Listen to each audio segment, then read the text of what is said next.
Donc, bon après-midi à toutes et tous. Bonjour à celles et ceux qui nous rejoignent, qui n'étaient pas avec nous ce matin. Et je sais qu'il y a certains parmi vous et certaines sont présents sur place dans la salle. Puis d'autres sont en ligne. Donc, je salue à la fois celles et ceux qui sont avec nous ici, puis celles et ceux qui sont en ligne. Merci à celles et ceux qui étaient là ce matin et qui sont restés pour votre résilience. Donc, je ne vais pas être long. Je me représente de nouveau, Stéphane Roche, directeur de l'Institut en environnement, développement, société. Enchanté de vous voir toutes et tous pour cette deuxième partie de notre premier rendez-vous de l'action climatique. Donc, je vais sans plus tarder, parce qu'on a un emploi du temps très, très chargé cet après-midi encore, je vais donner la parole à Monsieur François Gélineau, qui est notre bien-aimé vice-recteur aux affaires internationales et au développement durable. Donc, François va nous dire quelques mots. Une petite heure, c'est ça, ce qu'on avait prévu? Environ. Bonjour, bonjour. Alors, merci d'être là. Non, comme le disait, Robert Beauregard était dans la salle, je pense, tout à l'heure. Je ne sais pas s'il est encore là. Il a déjà dit que, comme professeur, on est programmé pour parler par séquence de 45 minutes. Alors, mais rassurez-vous, et je pense que les gens qui ont préparé mes notes avaient ça en tête parce que j'en ai beaucoup à dire, mais je vais essayer d'être bref. Très heureux d'être ici. Bienvenue à l'Université Laval pour les gens qui se joignent à nous de l'extérieur. Très, très heureux de pouvoir dire quelques mots à cette audience dans une activité qui est fort pertinente aux yeux de notre institution. Vous savez, l'Université Laval est très fière d'avoir été l'un des premiers établissements d'enseignement supérieur à intégrer les principes du développement durable au cœur de sa mission. Souvent, je fais des présentations à l'international et j'ai une diapositive qui regroupe, elle se fait sur 2 pages en fait, et elle regroupe l'ensemble des actions qu'on a posées en matière de développement durable. Ça remonte aux années 70. Donc, on a été, évidemment, vous me direz, il y a des trucs comme le recyclage du papier, tout le monde l'a fait à peu près en même temps, mais on l'a intégré, on a accéléré la cadence et on a été pionnier à bien des égards dans différentes de nos actions. Une chose qui me frappe aussi quand je regarde l'historique de ce que l'on fait, c'est qu'au début des années 2000, quand on s'est montré plus agressif en matière de développement durable à l'Université Laval, c'était vraiment une approche qui était plus top-down, pardonnez-moi l'anglicisme, mais c'est l'institution qui lançait un défi à sa communauté et la communauté qui suivait. Aujourd'hui, je peux vous dire qu'on a fait les consultations pour la planification institutionnelle de l'université que l'on a adoptée l'année dernière. On a vraiment senti que les membres de notre communauté veulent en faire davantage. Donc, il y a eu un basculement du paradigme, si on veut. Alors qu'on était vraiment dans une vision institutionnelle et on essayait de la faire percoler il y a 20 ans auprès de notre communauté, on sent vraiment que la pression maintenant vient de la base et on nous demande d'en faire plus. Donc, on est très heureux comme institution de contribuer à travers nos actions, à travers les moyens qu'on se donne et qu'on donne à notre communauté de chercheurs, d'étudiants, de professeurs pour faire avancer cette cause.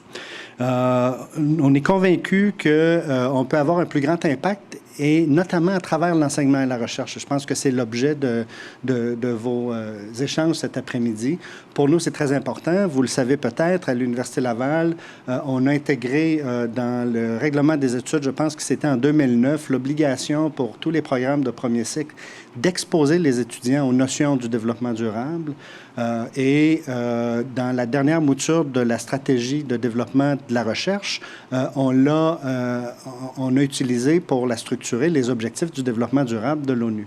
Donc, on est vraiment dans une démarche où on essaie de penser responsabilité sociale, environnementale, développement durable et évidemment action climatique.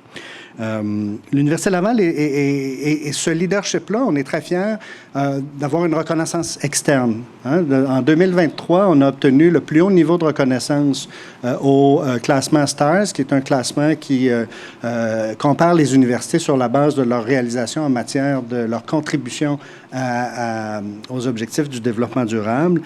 Et il y a 3 universités canadiennes qui ont le niveau platine sur environ... Il y a peut-être 1000 quelques universités qui participent au classement.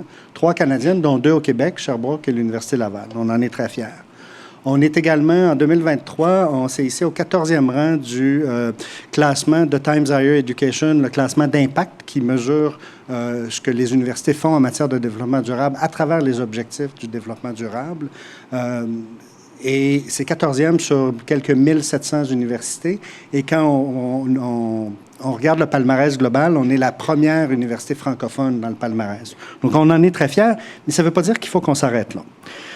Donc, on s'est engagé en action climatique, notamment à travers notre propre carboneutralité, donc depuis 2015, avec compensation, mais tout de même, on fait des efforts et on multiplie les efforts pour réduire notre dépendance à la compensation pour pouvoir éventuellement avoir un niveau de carboneutralité réel.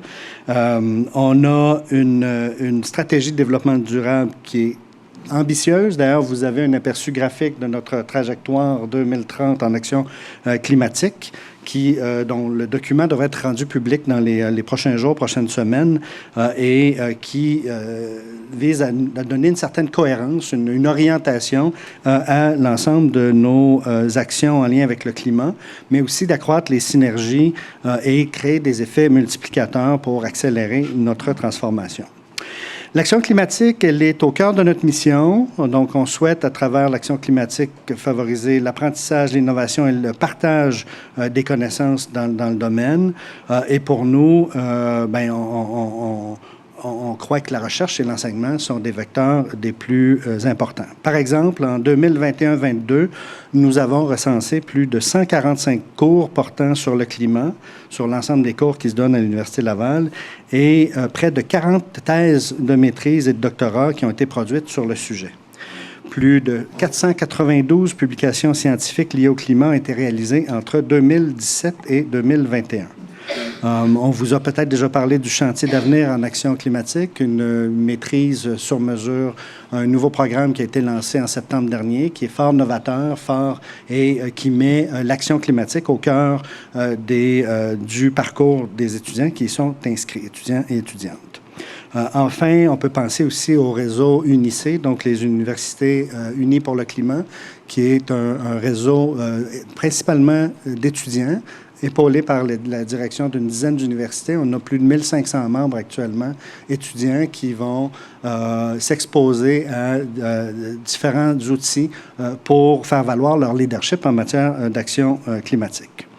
Donc, nous avons ancré l'action climatique au cœur du plan institutionnel 2023-28. Nous en avons fait un des 6 chantiers, le chantier Ambition climatique, à travers lequel on a lancé un appel à projet. Nous avons financé 19 initiatives qui proviennent du milieu. Donc, nos étudiants, nos professeurs, nos employés qui ont déposé des projets et on les accompagne dans la réalisation de ceux-ci. Nous souhaitons, comme institution, être un citoyen exemplaire. Donc, quant à notre empreinte climatique institutionnelle, on vise une réduction de 70 % de nos émissions de portée 1 et 2 en 2030 par rapport à 2006. Donc, essentiellement, on souhaite passer de 36 000 tonnes à 10 000 tonnes par année et nous visons également à ce que le campus soit alimenté à 100 % en 2035 par de l'énergie renouvelable. Nous sommes actuellement à 57 %. Donc, nous lançons et nous sommes en train de lancer actuellement des chantiers pour atténuer nos émissions de portée 3 avec tous les défis que cela comporte. Enfin, nous croyons que la crise climatique est un enjeu qui nécessite de travailler et d'évoluer ensemble. Donc, l'Université mise sur le partage des savoirs et des innovations, les collaborations interdisciplinaires, la recherche participative et les partenariats, et ce, afin de générer des retombées sociales et environnementales tangibles. Des exemples de collaboration, le mouvement Entreprises vertes, je crois que vous allez en parler, le réseau UNICE que j'ai mentionné tout à l'heure, Québec Capital Climat également, que je crois que vous allez en parler cet après-midi. Donc, des orientations climatiques qui sont partagées avec la Ville de Québec à travers la décarbonation, et la résilience et la transition. Et surtout, donc, créer de nombreuses occasions via nos entités de recherche et à travers le travail actif et continu de nos chercheuses et chercheurs qui œuvrent à trouver des approches innovantes pour les enjeux climatiques et à les partager avec le milieu. Ça fait 45 minutes. Hein? Donc, je m'arrête ici. J'espère vous avoir donné un très bref et rapide portrait de notre engagement en action climatique. Je vous remercie. Je vous souhaite de très bons échanges et bonne fin de journée.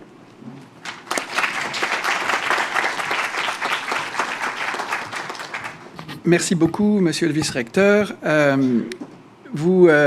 Tu évoquais le fait que l'action climatique ne peut pas s'envisager dans un entre-soi. Là, c'est vraiment quelque chose qui nécessite une approche partenariale. Puis c'est précisément pour la raison pour laquelle, en particulier, on est très heureux d'accueillir cet après-midi Madame Marie-Josée Asselin, à qui je vais donner la parole juste à l'instant. Donc, Madame Asselin est conseillère municipale du district Loretteville-les-Châtelles et également vice-présidente du comité exécutif de la Ville de Québec, et en particulier, mais pas seulement, mais en particulier responsable du développement durable. Donc, vous comprendrez toute la pertinence qu'on a à accueillir aujourd'hui Madame Asselin, puis à écouter les quelques mots qu'elle va nous partager.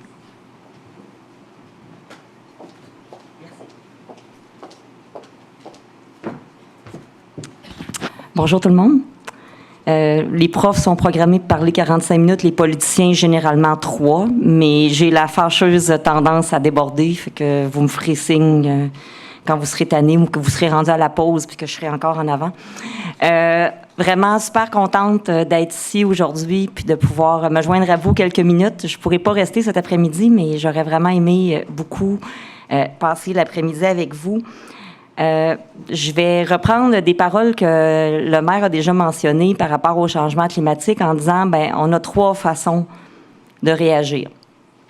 Soit on se couche en boule dans un coin, on se roule, on pleure, puis on sait pas quoi faire, puis on fait rien. Soit on nie parce qu'on sait pas quoi faire, puis on aime mieux pas y penser, puis on se dit que c'est pas vrai, puis que ça arrivera pas, puis qu'on a juste à reporter, puis à pelleter ça par en avant, puis espérer que ça arrive pas, mais surtout faire comme si ça allait pas arriver, ou se mobiliser, se mettre en action et travailler ensemble. Puis je pense que si vous êtes ici aujourd'hui, c'est que vous avez choisi l'option numéro 3, puis je pense que c'est l'option qu'on a choisie, nous aussi, à la Ville de Québec. On a des grandes crises devant nous à gérer, puis comme gouvernement de proximité, on est tout près des citoyens puis de leur réalité, puis on vit actuellement la crise climatique avec en parallèle une crise du logement qui est sans précédent. On va devoir s'organiser pour loger notre monde. La crise du transport, je ne sais pas s'il y en a certains d'entre vous qui entendent parler actuellement de tous nos enjeux en développement de transport collectif, qui va être un incontournable si on veut arriver à diminuer nos gaz à effet de serre. Il va falloir investir, je fais mon petit éditorial, dans les autres formes de mobilité que l'auto solo. Ça va passer par, on a le déploiement de à vélo cette année où on ajoute un nombre impressionnant de stations de vélo.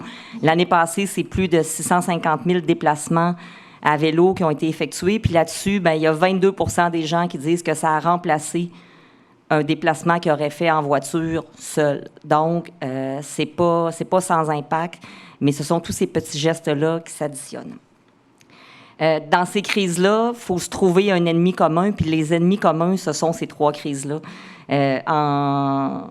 Dans la vie, en général, on a tendance à s'opposer, de dire que c'est la ville avec le promoteur contre les citoyens, le citoyen contre le promoteur contre la ville contre le citoyen en faisant belle part au promoteur dans les projets, mais il faut justement briser ce cycle-là puis arriver à se dire qu'on doit tous travailler ensemble pour faire face à ces enjeux-là. On a eu une rencontre de la communauté métropolitaine de Québec dernièrement sur la résilience face aux catastrophes. Puis la question, c'est c'est pas si jamais il arrive une catastrophe, qu'est-ce qu'on va faire, mais on est plutôt dans le mode quand ça va arriver. On a vu les feux de forêt l'année passée, les inondations à Baie-Saint-Paul. On va toucher du bois. On a été chanceux à Québec, mais on ne peut pas miser sur la chance pour s'en sortir. Il va falloir s'organiser pour être capable de faire face. Ça passe par la mise à niveau de nos infrastructures. Déjà à Québec, au service de l'ingénierie, tous nos travaux d'infrastructures sont faits avec des courbes climat futur d'intensité, durée, fréquence pour justement concevoir des infrastructures qui vont être capables de tenir le coup. Mais c'est un travail colossal. On met de l'argent chaque année dans une réserve climatique en se disant, bien, si on a besoin d'argent, on ne pourra pas aller chercher ça à coût de 25 cents dans notre poche en arrière. Il va falloir avoir un fonds important pour faire face. On a besoin, vous le savez, comme gouvernement de proximité, on a de plus en plus de responsabilités, mais on a besoin aussi du soutien des paliers de gouvernement supérieur pour y arriver. Même si certains ont traité les maires de quêteux récemment, on ne peut pas s'en sortir comme municipalité uniquement avec l'enveloppe des taxes foncières. Donc, il faut travailler tous ensemble. Puis on est super fiers d'avoir un partenaire comme l'Université Laval, d'être une ville universitaire. C'est un atout extraordinaire d'avoir autant d'expertise, puis de savoir, puis de recherche, puis de profondeur sur notre territoire. On travaille de plus en plus avec l'université, puis je pense que c'est un incontournable pour arriver à faire face dans tous les domaines, que ce soit en aménagement du territoire, en ingénierie, en sciences, en biochimie, en microbiologie. On parle à notre usine de biométhanisation qui fonctionne avec un procédé de bactéries thermophiles qui font un travail fantastique, qui nous permettent de mieux utiliser nos matières alimentaires. Il y a vraiment beaucoup de recherche, beaucoup d'expertise dans une ville, puis vous en faites tous partie. Je disais tantôt, pendant qu'on plantait l'arbre, la maîtrise en changement climatique. Quand j'ai fait ma maîtrise ici à Laval, ça n'existait pas, mais je pense que ça prouve toute la volonté de l'université, justement, d'être des précurseurs puis de former des étudiants qui vont être à la fine pointe des technologies et des savoirs dans ce domaine-là. On va être super fiers de vous engager après. À Québec, je vois déjà que mon temps est dépassé. Je suis rendue à la page 2 de mes 6 pages, mais je vais passer vite. On doit aussi travailler, je l'ai dit, tous ensemble, et Mme Cristini parlera tout à l'heure de Québec Capital Climat, une initiative récente pour nous permettre de favoriser, d'accélérer, d'étendre les actions en matière de décarbonation. On a mis un petit $1 million pour permettre à 10 organismes d'avoir un budget pour faire un diagnostic de la décarbonation de leurs bâtiments. Dans les organismes communautaires, les gens ont à la fois pas de moyens financiers, pas d'expertise technique, et il y en a beaucoup qui disent « Ouais, mais j'aimerais ça contribuer, mais je sais pas quoi faire. Je sais pas comment le faire, je sais pas comment ça coûte, j'ai aucune idée comment je vais faire ça. » Bien, ce premier million-là va servir à faire un diagnostic, puis on va pouvoir tirer de ce diagnostic-là des évidences qui vont nous permettre après de venir aider financièrement à la réalisation de ces plans de décarbonation-là, parce qu'on comprend que c'est pas la ressourcerie ou l'organisme communautaire qui va arriver avec ses propres moyens à faire le travail. Donc, c'est une première étape. On a mis aussi en place les projets de l'accélérateur de la transition écologique qui visent à faire émerger vraiment des projets concrets avec de multiples partenaires. Il y en a un à Beauport avec Croque ton quartier, qui est un regroupement de citoyens qui veulent faire lever 6 projets concrets à Beauport, dans leur quartier, une espèce de laboratoire vivant en banlieue de projets structurants, mais issus des citoyens. Tantôt, vous parliez de top-down. Bien, on ne peut plus être là-dedans. Il faut écouter ce que les gens ont à nous dire, puis il y a beaucoup d'expertise puis de sciences citoyennes, fait qu'on doit arriver à faire un bon merge entre ce que les gens du terrain constatent de façon souvent intuitive, puis ce que la science peut venir apporter. On va avoir des projets, il y a 4 millions de dollars dans cette première mouture-là. Il va y avoir une dizaine de projets qui vont être financés. 4 sont déjà annoncés. On va annoncer les prochains là, au début du mois de juin, puis on s'enligne pour une deuxième année pour poursuivre cette initiative-là, parce qu'on a tellement de bons projets qu'on se dit, on ne peut pas dire juste non, on peut juste dire l'année prochaine, peut-être que ça sera votre tour, mais on a vraiment des projets extrêmement intéressants. On va devoir continuer à développer notre ville, puis il va falloir développer autrement. Je pense que c'est une évidence qu'on ne pourra plus développer les quartiers comme on le faisait avant, en passant le bulldozer dans un boisé, puis en ouvrant une rue avec des maisons unifamiliales, avec chacun sa piscine, chacun sa headset, puis chacun sa Monster House avec son kit de outdooring.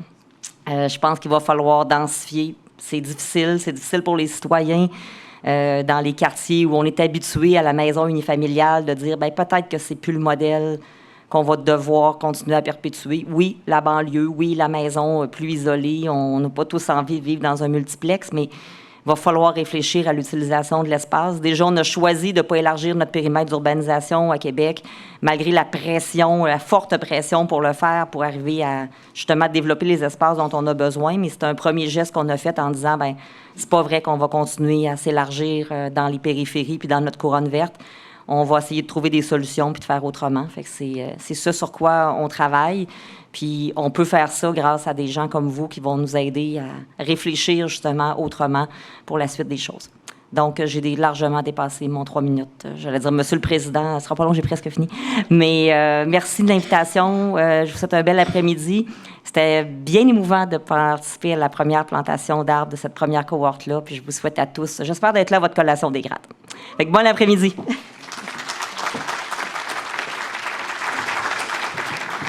Merci beaucoup, Madame Asselin. Je vais faire très vite. Je voulais juste rappeler, pour celles et ceux qui sont arrivés en après-midi, que ces premiers rendez-vous de l'action climatique qui ont lieu sur le campus, là, organisés par l'Institut en environnement, développement, société, n'auraient pas pu se tenir sans le soutien financier, évidemment, de l'université, puis en particulier des sommes qui ont été allouées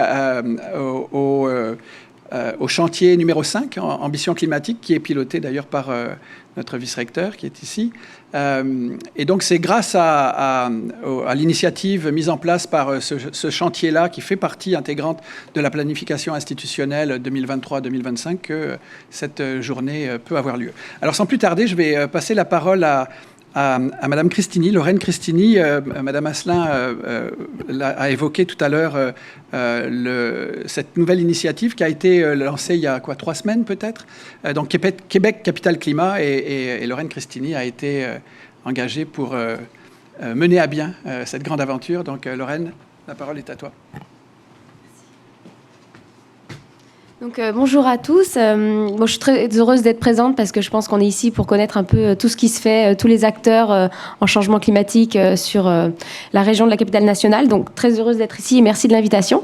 Merci à la ville d'avoir permis à notre initiative de voir le jour. Désolée si ça fait un petit bruit. Nous, on s'est basé sur un principe simple, c'est que la ville, elle ne peut pas travailler seule. On sait, selon une étude, que 76% des enjeux auxquels font face les villes ne peuvent pas être résolus seulement par l'administration municipale. Donc, il faut qu'il y ait d'autres acteurs qui s'engagent.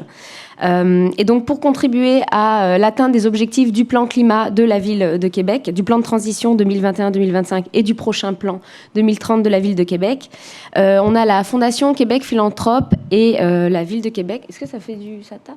Non? Je sais pas, j'entends dans mes oreilles. Donc, la Fondation Québec Philanthrope et la ville de Québec ont décidé de rassembler un collectif de partenaires clés du milieu pour créer Québec Capital Climat. Donc pourquoi ? Parce que la nécessité de mobilisation climatique n'a jamais été aussi forte et aussi urgente. En fait, le besoin, il est colossal. On doit développer d'autres manières de collaborer. Donc nous, on s'est donné pour mission de mobiliser dans l'action les forces économiques, institutionnelles, philanthropiques et communautaires pour accélérer la transition et la décarbonation de la ville de Québec et la rendre sobre et résiliente face au changement climatique. Donc, comment on va faire cette initiative ? Comme vous le savez, ça vient juste d'être lancé, comme l'a dit Stéphane, il y a 3 semaines, donc on est tout récent. Mais on a rassemblé déjà d'autres partenaires qui vont travailler avec nous au sein d'un comité de mobilisation. Donc qui inclut évidemment l'Université Laval, Beneva, que vous devez connaître, le CHU de Québec, la santé publique via le directeur du SUS de la capitale nationale, le Mouvement des Jardins, la Ruche Vanier, qui est une organisation communautaire, la Société québécoise d'infrastructure, le syndicat de la fonction publique, le Port de Québec, H2O Innovation, Hydro-Québec, le Mouvement des Jardins, le groupe Resto Plaisir. Bref, on est environ une vingtaine de gros employeurs et aussi gros émetteurs de GES pour essayer d'accélérer cette initiative. Donc, notre objectif, c'est d'accélérer la transition, mais par des actions concrètes.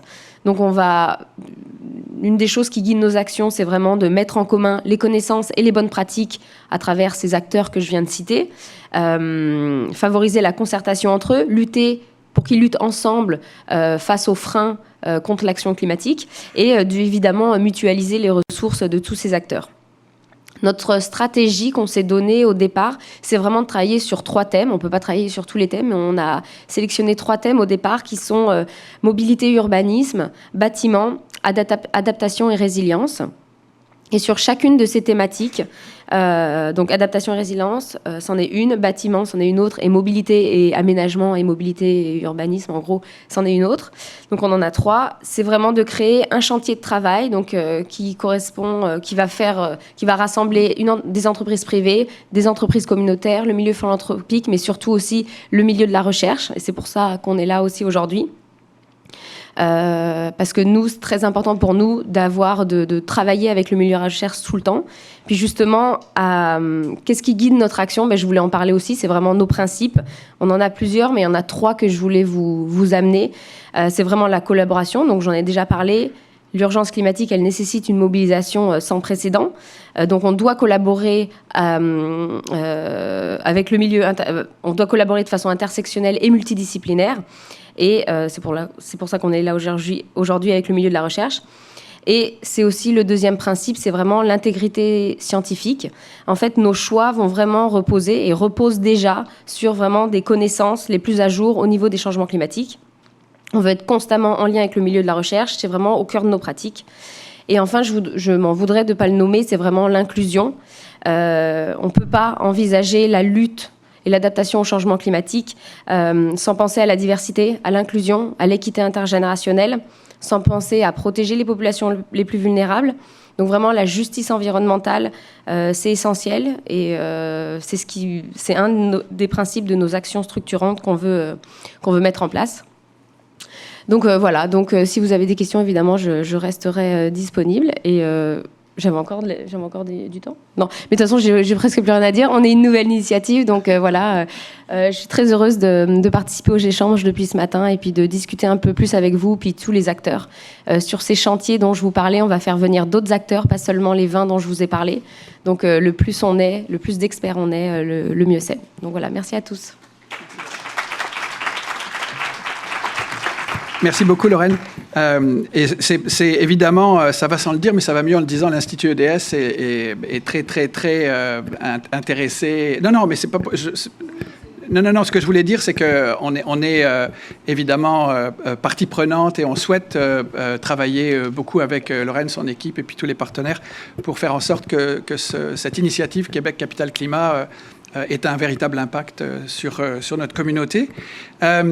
Je vais passer la parole maintenant à Marc-André, qui est ici. Marc-André Bourgault est professeur au département de géographie. Et il est aussi et surtout le directeur de la maîtrise dont on a beaucoup entendu parler, la maîtrise sur mesure en action climatique. Et il est également un des principaux instigateurs, je le répète pour celles et ceux qui n'étaient pas là ce matin, un des principaux instigateurs de cette journée, donc un peu le penseur de l'organisation de cette journée-là. Donc Marc-André, je te laisse la parole. Je crois que tu vas nous faire un petit bilan de ce qui s'est passé ce matin. Merci à tous et à toutes. En fait, moi, d'habitude, on me donne 45 minutes en tant que professeur. Je vais en prendre 3. Donc, puisqu'on va rapidement plonger dans les activités qu'on a aujourd'hui à faire. Donc, en fait, je suis le directeur de la maîtrise en action climatique sur mesure. En fait, il faut vraiment bien le mentionner. Sur mesure en action climatique. Et aujourd'hui, en fait, il y a plusieurs étudiants ici qui sont dans la salle. Puis, ce qui est intéressant, c'est qu'il semble avoir un certain consensus que cette maîtrise joue un rôle vraiment important là, au niveau de l'Université Laval, puisqu'elle permet de consolider et même d'initier des projets. On voit là... c'est un excellent incubateur pour l'action climatique. En un peu moins d'1 an, on a réussi à développer, à l'aide du travail de Sylvie Larose, un peu plus de 30 partenariats. Donc, on voit qu'il y a un appétit, il y a un besoin, en fait, de pouvoir bénéficier de l'expertise des étudiants et étudiantes dans le domaine de l'action climatique et à bâtir une économie peut-être un peu différente ou très différente de celle dans laquelle on vit en ce moment aujourd'hui. Et donc, de repenser des activités, repenser des des corps d'emploi, des nouveaux métiers qui soient dédiés à l'action climatique. Et c'est pour ça que la maîtrise en action climatique a pris place. Et parallèlement à ça, en fait, on a développé le rendez-vous de l'action climatique qui vient, en fait, prendre un rôle, un espace où on peut discuter, colliger des informations. Donc, l'objectif ce matin, donc on a eu une réunion ce matin, c'était de mobiliser les connaissances de différentes disciplines autour d'un même sujet. C'est ressorti comme, en fait, tout le monde parlait, donc c'était positif déjà en partant. Il y avait une bonne communication. Il y avait un autre objectif, c'était de réfléchir et organiser nos idées autour de l'action climatique et peut-être d'aller au-delà des frontières qui existent au sein des organisations. Donc, ce qui a été mentionné vraiment comme important, 3 points, la recherche-action. Donc, peut-être de revoir ou de repenser cette question de production de connaissances et de mobilisation des connaissances. Donc, une interaction, une certaine nécessité de revoir qu'est-ce qu'on valorise. On a mentionné aussi l'importance de pérenniser ce rendez-vous. Donc, il y aura un prochain rendez-vous de l'action climatique l'année prochaine. Et aussi l'importance de mailler avec les partenaires, des partenariats avec les organisations. Donc, en fait, on est ici pour ça cet après-midi. Donc, c'est l'objectif. Donc, c'est bien parce que ça l'a ressorti ce matin. Donc, on a vraiment, en fait, une superbe opportunité de pouvoir bénéficier de ça. Donc, je dirais, ce qui est ressorti majoritairement, c'est pas de recherche sans partenaire. Donc, voilà, je pense que ça, c'est vraiment important de le comprendre. Donc, en fait, je nous amène vers cette activité de cet après-midi qui est composée de 4 projets, en fait, portés par l'Institut. Le premier est le Réseau universitaire international pour l'action climatique UNICE. Il va y avoir une activité qui va être organisée autour de ça. Le deuxième est le chantier d'avenir en action climatique. On aura une présentation des étudiants et étudiantes, une table ronde, en fait, une discussion. Le troisième, le mouvement entreprise verte, dont 2 instigateurs sont dans la salle. Et le quatrième, qui est UrbiGIS, qui est une plateforme d'intelligence urbaine pour le suivi des émissions, qui est, en fait, sera présentée. Donc, ces 4 activités seront présentées. Donc, je nous laisse joyeusement l'après-midi entre les mains de Jason, qui est, en fait, coordonnateur d'activités à l'Institut EDS. Merci beaucoup.